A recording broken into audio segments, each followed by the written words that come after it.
Well, the quite brilliant young man you hear every week on this program, Daniel Wild, is, as you know, the Director of Research at the Institute of Public Affairs. He's fluent and factual.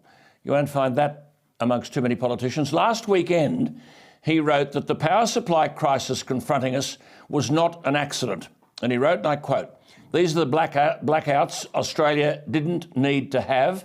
The crisis has been caused by deliberate policy choices made by low-voltage politicians on both sides of politics, cheered on by corporate and media elites for more than a decade."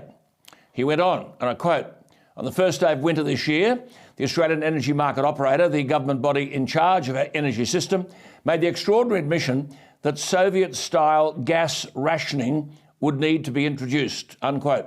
Soviet-style indeed. The bureaucrats have taken over electricity supply from the market. And as Daniel said to me last week, this is only the beginning, unquote. Now, if that's not bad enough, the IPA have released today a major report on the consequences of what we've been talking about, this obsession with net zero. Get your head around this, because the IPA is thorough in its research. It's concluded that if you want net zero, you're going to have to accept that the wholesale electricity price will quadruple. But here's the rub. The typical Australian family's electricity bill will increase annually by at least $1,600. Now, we need to remember always that the new government, which is advocating this net zero, and I might add, supported from the other side, but the new government was only supported on May 21 by 3 out of 10 Australians. And the IPA have done comprehensive research where 72% of respondents indicated that affordability and reliability should be the focus of energy policy.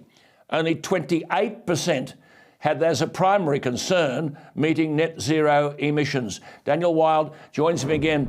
Daniel, thank you so much for your time and your research. It is immensely disturbing, isn't it, that people like Keane in New South Wales, Andrews in Victoria, Bowen in Canberra purport to speak for the majority of Australians. They don't.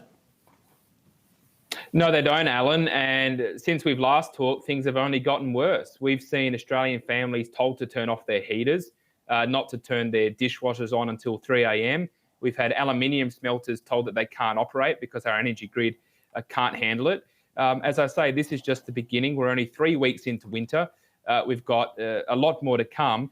As we've identified in that research that you mentioned, Alan, under net zero, at least 6 large coal-fired power stations are going to close by the year 2030, taking a further 20% of energy generation off our already struggling energy grid.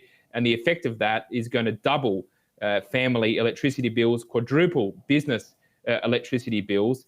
In the 21st century Australia, it's astonishing that Australian families are being told you're going to have to choose between heating your home or putting food on the table for your kids.